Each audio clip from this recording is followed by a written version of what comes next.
A paz seja convosco. Louvamos a Deus pela sua graça sobre as nossas vidas, porque o Senhor é bom e a sua misericórdia dura para sempre.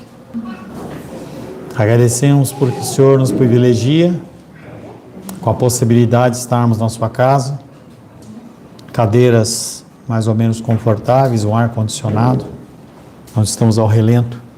Tudo isso é benefício e graça do nosso Deus. Em nosso último encontro, estivemos meditando sobre o tema Presença do Noivo. Uma das celebrações mais bonitas e emocionantes é o casamento. É o casamento quando ele é feito debaixo das ordenanças de Deus. É mais que belo.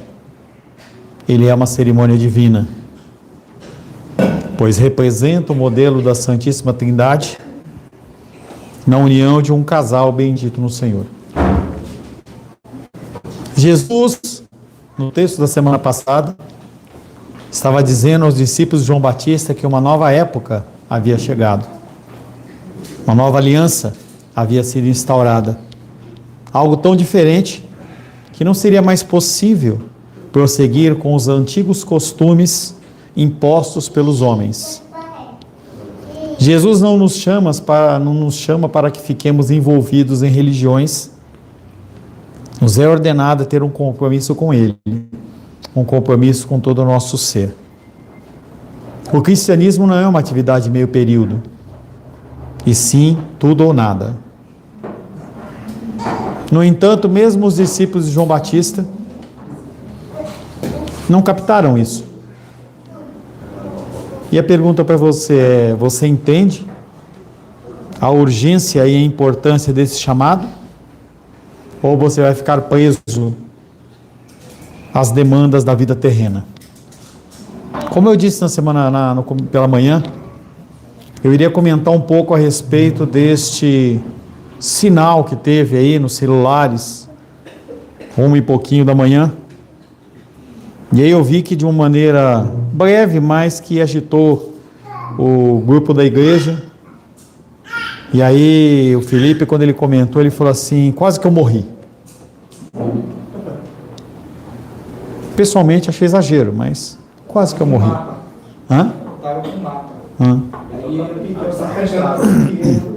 Quase que eu morri.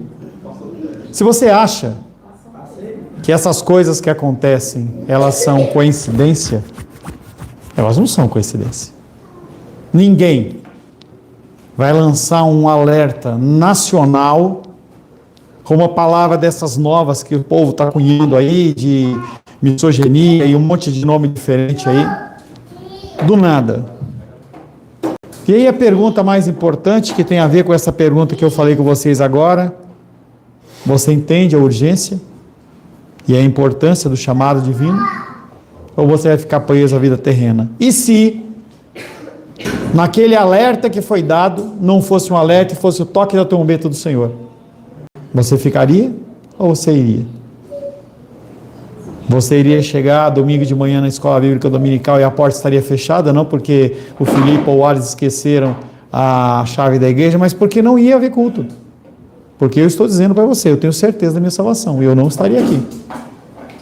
Ah, pastor, eu também estaria. Isso é uma afirmação positivista da sua parte, ou você realmente acredita nisso? Ninguém sabe. Melhor, eu não sei se você é ou não é, se você está ou você não está. Mas muitas das decisões que você toma, coisas que você posta, coisas que você compartilha, coisas que você vive, elas atestam que você não vai subir. Você vai ouvir um sinal como esse, e talvez você venha aqui bater na porta da igreja e você vai encontrar nada. Essa pergunta que foi feita é uma pergunta extremamente séria, e que nós devemos estar meditando nisso o tempo todo, todo o tempo. Porque não há segunda chamada. Não há repescagem. Não há interposição do segundo nível judiciário. Ficou. A palavra de hoje tem como título, eu fiquei entre dois títulos: ações desesperadas Ou o segundo título que eu deixei, a cura das duas filhas de Deus. Tanto um título como o outro traz uma mensagem importante para as nossas vidas.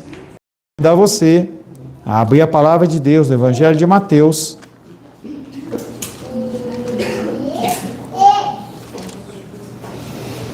Evangelho de Mateus, capítulo 9, versos 18 a 26. Evangelho de Mateus, capítulo 9, 18 a 26. Vamos ficar de pé em reverência à palavra de Deus. Isabela, vamos ficar em pé, Isabela? É Isabela mesmo, estou brincando com ela.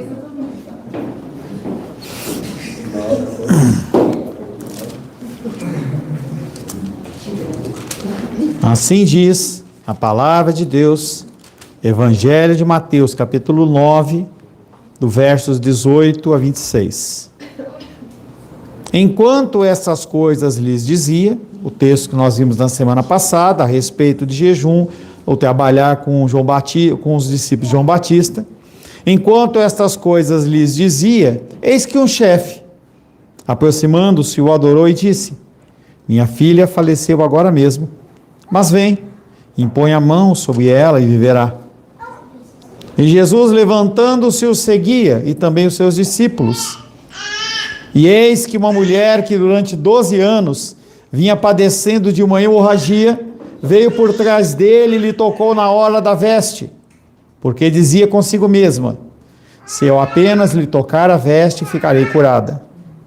E Jesus, voltando-se e vendo-a, disse: tem bom ânimo, filha, a tua fé te salvou. E desde aquele instante a mulher ficou sã. Tendo Jesus chegado à casa do chefe, e vendo os tocadores de flauta e o povo em alvoroço, disse: retirai-vos, porque não está morta a menina, mas dorme. E riam-se dele. Mas, afastado o povo, entrou Jesus, tomou a menina pela mão, e ela se levantou, e a fama deste acontecimento correu por toda aquela terra. Palavra do Senhor, amém? Senhor, te louvamos pela leitura da tua palavra, que é santa, que nos alcança através de eras e gerações, e nos encontra nesta noite. Pedimos, Pai querido, que o Senhor fale conosco, que o Senhor nos dê instrução da tua palavra. Não estamos aqui reunidos para ouvir conselhos ou colocações humanas, mas para ouvir a voz do Senhor. Peço, Pai, que o Senhor me capacite a ser o instrumento da tua vontade nesta noite. Oro em nome de Jesus. Amém. Poder se assentar em nome de Jesus.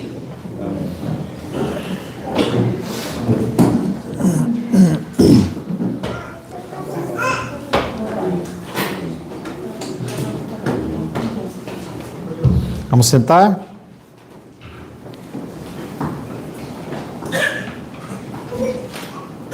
A cura de duas filhas de Deus. Eu escolhi esse título porque essa palavra tem a ver com filiação. Muitas pessoas, elas são órfãos de pais e mães vivos. Muitos de vocês não tiveram a presença dos pais, e isso traz feridas nos corações. Mas Deus, Ele... Isabela, por gentileza, Isabela. Heloísa. Heloísa, senta lá, Heloísa, por favor. Pais, segurem os seus filhos, por favor. Se você não der um comando para o seu filho estar junto de você, ele não vai ficar junto de você, ele vai ficar andando, vai ficar fazendo uma algazarra. E nós estamos num período de ensino das crianças. Eu não me incomodo com as crianças caminhando, eu me incomodo com a ausência da ação paterna. A criança começou a caminhar, puxa a criança, conversa, senta, e assim vai até que ela aprenda. A palavra de Deus, nesta noite, ela tem a ver com filiação. Como eu disse, pais foram ausentes, mesmo estando presentes. E pais estavam ausentes, mesmo por não estar presentes também. O desespero, ele leva as pessoas a atitudes inesperadas. Quando você está desesperado por algo, você toma decisões que elas não são normalmente tomadas, não são comumente tomadas. Helena, olha para aqui, por gentileza, presta atenção aqui, por favor.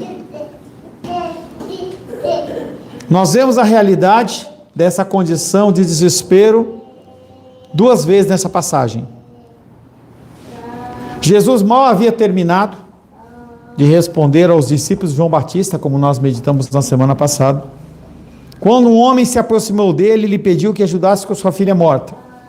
Como de costume, Mateus ele é conciso, ele é muito resumido naquilo que ele faz e no que ele fala.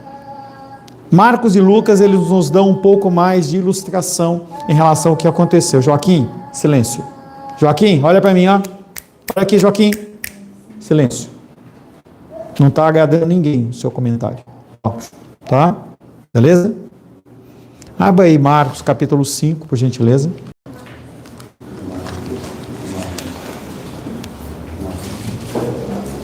Marcos capítulo 5, versos 22 a 43. É uma leitura um pouco longa, mas vale a pena. É o mesmo texto. Marcos capítulo 5, versos 22 a 43. Vou ler em especial de 25 a 34.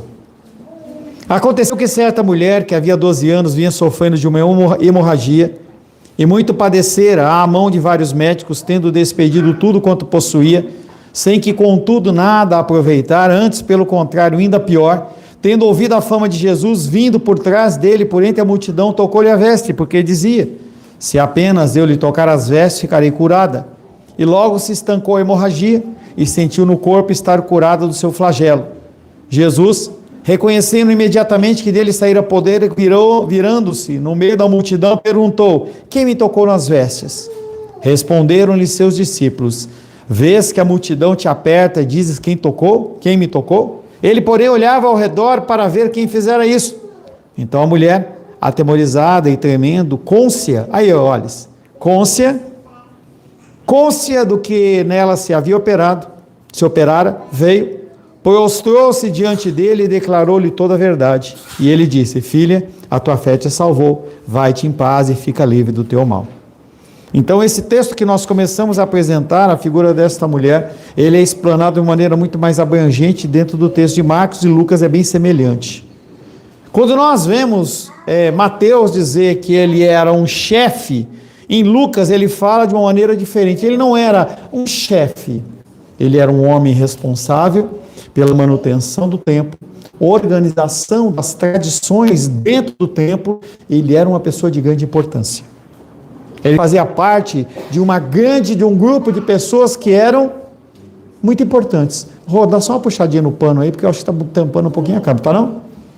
Ele era uma pessoa muito importante. E ele fazia parte de um grupo de pessoas que eram contrárias à figura de Cristo. E quando nós lemos o texto sagrado, nós vemos que ele se apresenta diante de Jesus Cristo e ele o adora. Isso é muito sério. Ele o adora. O nome desse homem era Jairo, e ele ocupava uma posição elevada dentro da comunidade judaica. E ele, além de adorar, lhe diz: minha filha faleceu agora mesmo, impõe a mão sobre ela e ela viverá. Não é um pedido fácil. Ele, aquele homem Jairo, ele reconheceu que Jesus era mais do que um profeta. Ele reconheceu que Jesus era mais do que um bom mestre. Ele era mais do que um rabino sábio. Bem antes de Pedro confessar Jesus Cristo como sendo o Filho de Deus, aquele homem, ele já estava afirmando através das suas atitudes, da sua forma de agir, que ele reconhecia que Jesus era algo diferente, era o próprio Deus em carne, e que ele tinha o poder não só de curar os vivos, mas também de ressuscitar os mortos.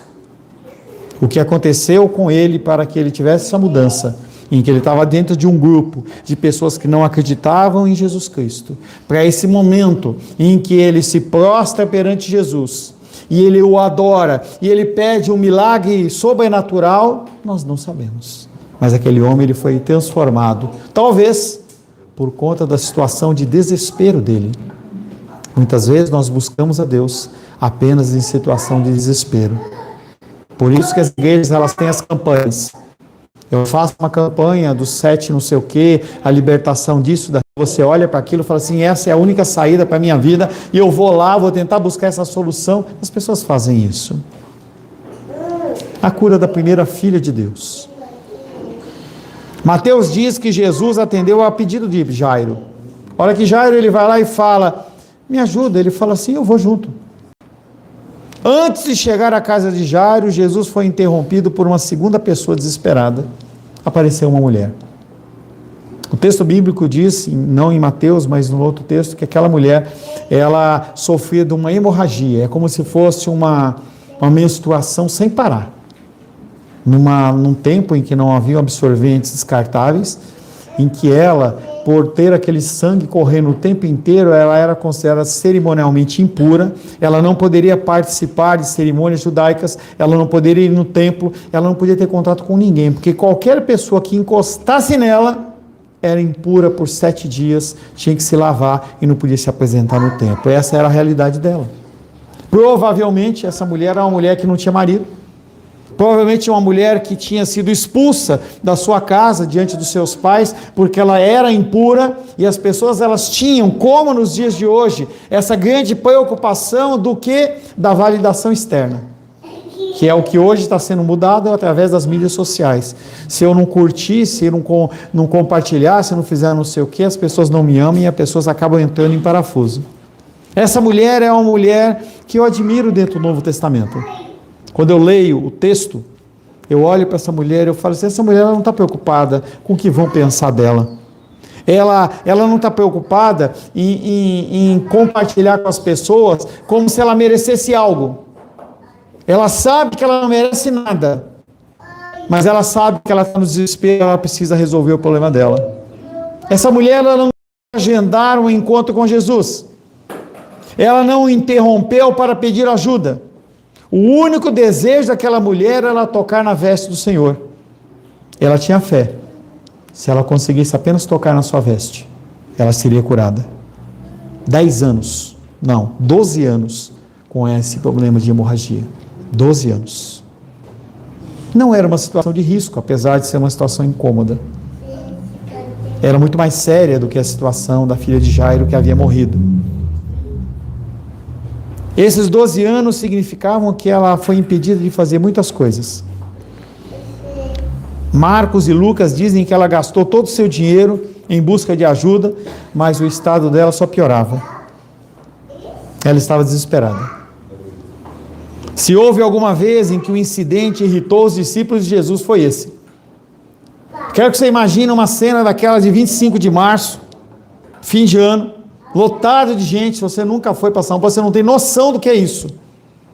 Milhares de pessoas dentro de uma rua que não cabe gente, e as pessoas elas se deslocando num sentido e para o outro, e se você tomar cuidado, você é levado naquele grupo ali, e não tem nada a ver com qualquer situação que você possa ter passado em Brasília. Fim de ano, no centro de São Paulo, é uma coisa que é caótica, e aquela mulher, ela estava no meio daquele grupo.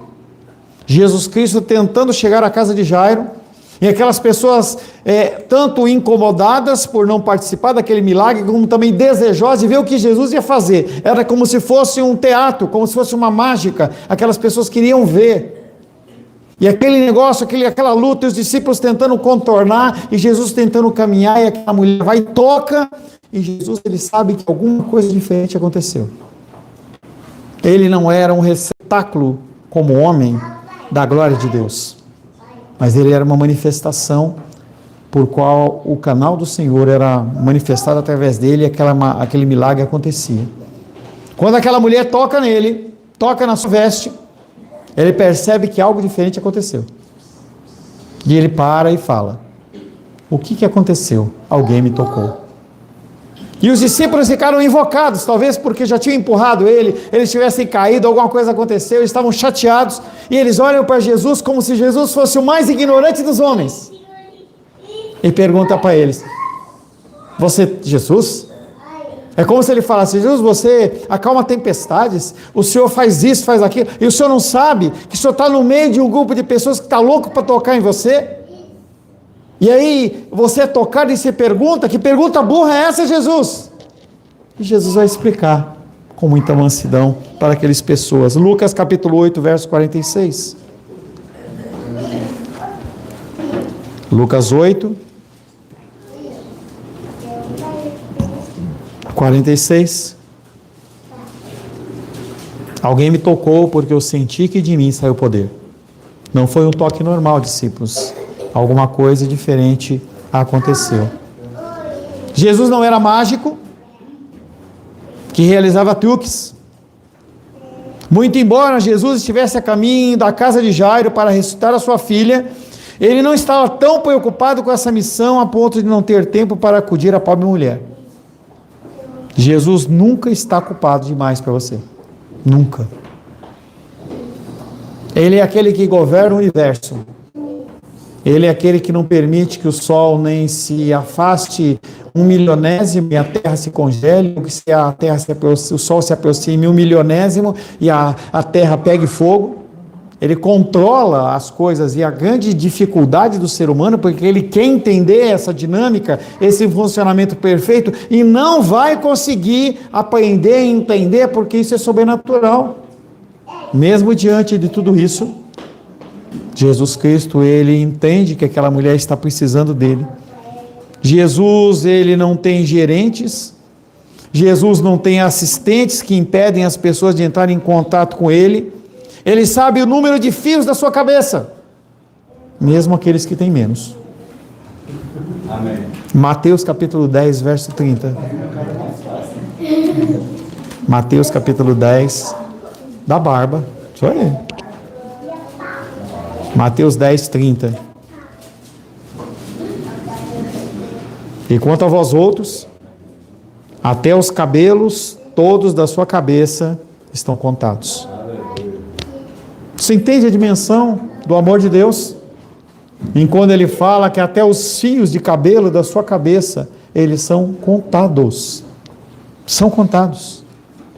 Ele sabe o número de fios de cabelo da sua cabeça, o que significa que ele tem o conhecimento completo do seu ser. Tudo ele conhece. Ele conhece todas as suas preocupações que pesam no seu coração. Ele conhece todas as dores que você enfrenta antes mesmo que você conte para ele. Sim, ele governa, conserva, sustenta o grande universo em toda a sua complexidade a cada momento. Mas assim mesmo, ele te conhece, ele se importa com você e ouve todas as suas orações. Você pode olhar e falar: quem sou eu para ser ouvido por esse Deus onipotente? Quem sou eu para que ele se importe, por um momento sequer, com o meu bem-estar? Você não é o único que pensa isso.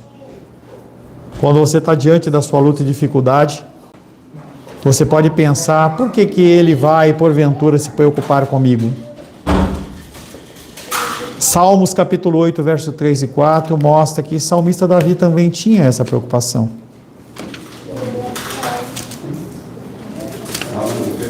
Salmos capítulo 8.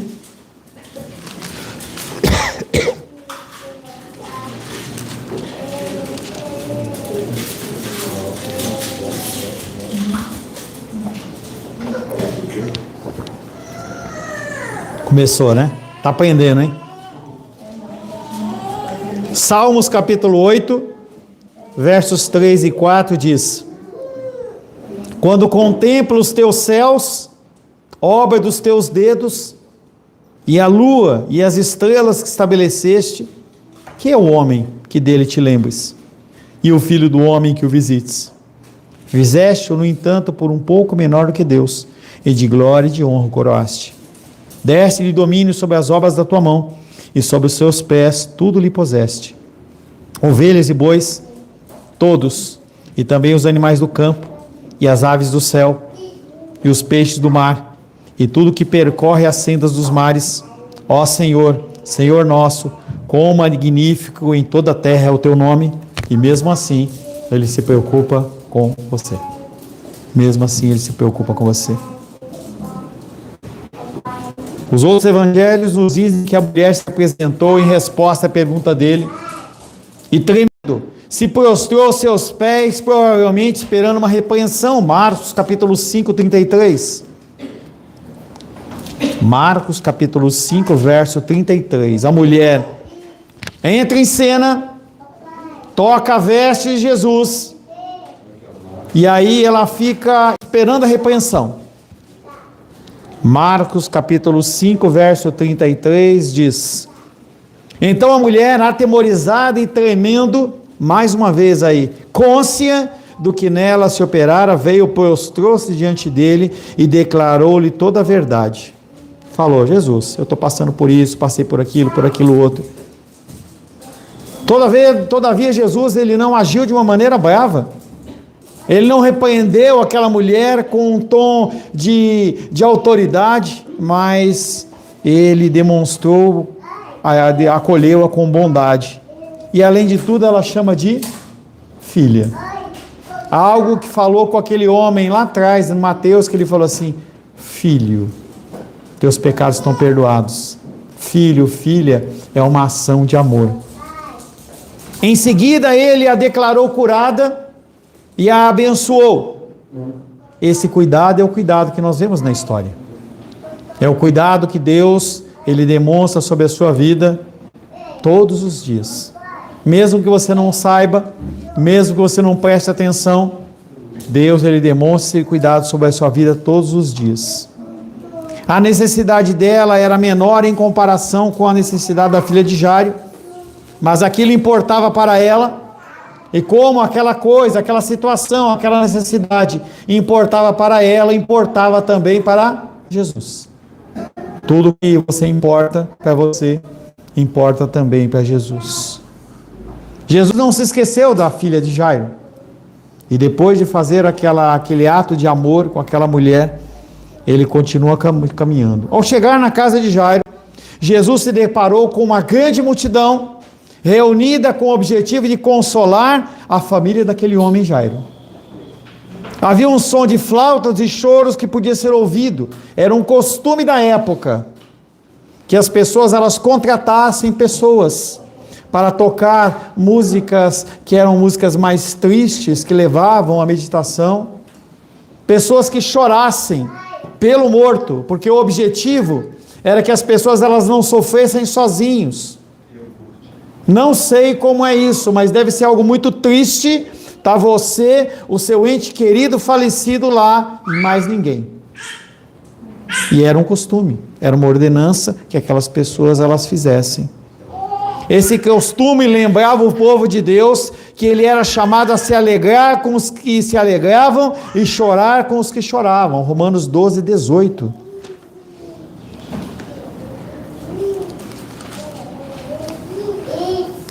Romanos 12, 18.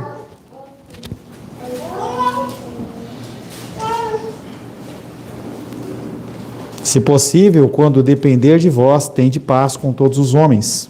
Não é esse texto, a referência está errada. Me perdoa. 12, 15. 12, 15. Alegrai-vos com os que se alegram e chorai com os que choram. Nós temos que aprender a nos adaptar em cada situação. Se você estiver num ambiente alegre, se alegre. Se você estiver num ambiente triste, se entristeça. Não seja como as pessoas que estão num velório e que está lá todo mundo chorando dentro lá da câmara lá. E aí as pessoas estão lá fora falando do futebol, falando do jogo do Flamengo, falando do jogo da Copa, porque teve a corrida. É melhor você ficar em casa. Porque não existe situação mais desagradável do que pessoas estarem diante do ente querido delas, enlutadas, chorando, e os caras estão lá fora fazendo uma grande festa. Falta de respeito. Fique em casa. A sua companhia não é necessária. Se você vai lá, chore com os que choram e se alegre com os que se alegram. Jairo, entretanto, era um homem de muitos recursos, então havia não poucos flautistas. Não poucas pessoas que choravam, mas muitas. Quando Jesus chegou e pediu à multidão que se retirasse e deixasse ir, e falou que ela estava apenas dormindo, aquelas pessoas começaram a rir. Mas é assim que as pessoas do mundo respondem quando você fala de algo sobrenatural. Quando você comenta com alguma pessoa de alguma coisa que você fez inspirada pelo Senhor, ou que alguma coisa mudou na sua vida, porque é a ação direta do Senhor, eles riem de você. Podem não rir exteriormente, mas eles riem de você. A Bíblia utiliza o sono como uma metáfora para descrever a serenidade e tranquilidade de uma pessoa falecida.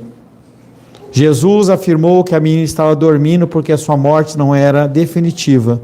Ele a despertaria. Mateus 9, 25.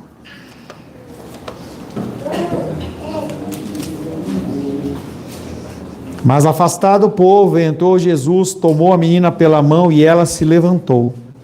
Apesar da zombaria, Jesus conseguiu fazer o que ele queria, com que a multidão fosse retirada da casa, provavelmente devido à insistência de Jairo, que tinha a fé de que Cristo sabia o que estava fazendo. Jesus foi então até a menina e tomou-lhe pela mão. Tanto Marcos como Lucas acrescentam, e Jesus ordenou: menina, se levanta. E eles ficaram maravilhados. E eles ficaram admirados. Nos relatos de Marcos e Lucas, lemos que Jesus proibiu Jairo e sua esposa de contar aos outros o ocorrido, porque ele não era o momento dele ser levado como rei. E aí é uma instrução muito interessante aqui, porque às vezes é para você ficar de boca fechada e você fala, ou é para você falar e você fica de boca fechada. Nós temos que buscar o discernimento de Deus em cada momento, como nós devemos agir. E assim nós podemos ser bênção nas nossas vidas e nas bênçãos dos outros. Porém, em Mateus 9, 26 diz: e a fama desse acontecimento correu por toda aquela terra. Um milagre de tamanha grandeza não poderia ser mantido em segredo. Aquilo que Jesus fez à filha de Jairo, Ele fará com todos que depositarem a fé nele. E aí você pode ou confiar na força do seu braço, ou confiar na ação divina do Senhor. Se você depositar a sua confiança no Senhor, e você apresentar a sua necessidade, Ele vai agir, de alguma maneira ou outra. Ele tem poder não somente sobre tempestades, não apenas sobre paralisias ou demônios, não apenas sobre hemorragias, mas também em relação à morte. Ele é o único que tem a chave da morte, Apocalipse 1:18.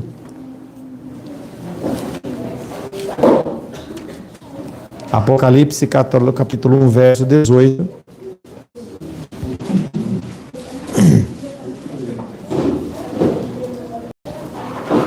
E aquele que vive, estive morto, mas eis que estou vivo pelos séculos dos séculos e tenho as chaves da morte e do inferno.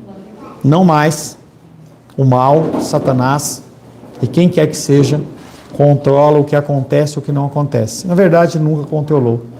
Mas nesse momento, fora do tempo, Jesus Cristo, Ele está lá e Ele toma as chaves do inferno e da morte. Aquilo que mais tememos como seres humanos já perdeu seu poder. Na verdade, eu não tenho medo de morrer. Eu tenho medo de ficar sem o meu Senhor. Eu tenho temor no meu coração de ficar sem a minha amada. Já confessei, nós estamos num tempo em que nós estamos com uma concordância tão grande que eu fico olhando e falo assim, é difícil imaginar a minha vida hoje sem a minha esposa. Mas sem Deus, impensável. Porque haverá o meu tempo e haverá o tempo dela. Independente disso, nós encontraremos na glória, eu tenho certeza disso. Porque o Jesus Cristo, Ele já tomou as chaves da morte e do inferno. A vida havia terminado para a filha de Jairo até que Jesus Cristo a tocou. Esse é o Jesus que nós adoramos. Esse é o Jesus que nós servimos. Ou, esse é o Jesus que você serve? Esse é o Jesus que você adora? É uma pergunta que você tem que fazer para você. O Alice fez algumas perguntas dentro desse pensamento. Você está na igreja. Por que motivo? Para que você vem para a igreja? Simplesmente para você cumprir uma função social? Simplesmente para você se sentir bem? Fique em casa. Fique em casa. Se você não entende que aqui é um local de adoração, em que você tem que realmente ter o temor de você estar diante do Altíssimo, não porque eu sou santo, no sentido de que eu sou melhor do que você, fique em casa. Quantas pessoas estão hoje vendo um jogo, ou estão num bar, ou fazendo qualquer outra coisa? Mas se você reconhece Jesus Cristo como aquele que você adora e o serve, você tem que entender que Ele te salva do pecado. A maior consequência do pecado, que é a morte eterna, Ele te livra. Além de Ele cuidar na sua vida terrena, Ele te cuida também da sua vida eterna. Quando Ele nos ressuscitar para a nova vida, nós viveremos para sempre. Não porque teve um sinal a 1h25 da manhã e você quase morreu, mas porque você tem a confiança e a certeza que Jesus Cristo, Ele é o seu Senhor. Por enquanto nós vivemos neste mundo. Por enquanto você vai ter que acordar amanhã de manhã para trabalhar, vai ter que ter as suas atividades para você desenvolver, mas haverá um dia. Tenha fé e aguarde que Ele vai pegar você, Ele vai voltar para levar você para casa. Porque Ele tem preparado muitas moradas para que nós possamos viver. Será que a tua casa ela vai ficar ocupada ou desocupada? Heloísa, por favor, senta do lado da mamãe. Tenha fé e aguarde, porque Ele está voltando para nos levar para casa. Senhor, em nome de Jesus, louvamos, adoramos e bendizemos o Teu santo nome. Agradecemos pela Tua graça e pelo Teu amor. O Teu cuidado, Pai querido, sobre as nossas vidas é algo que nós podemos não só falar, mas nós podemos testificar, sentir e viver a cada dia. Que o Senhor possa, Pai querido, cada vez mais nos convencer do pecado, da justiça e do juízo.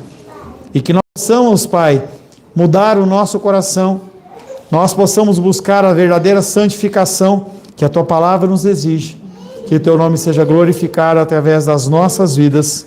Oro em nome de Jesus. Amém. Graças ao nosso bom, querido e amado Deus.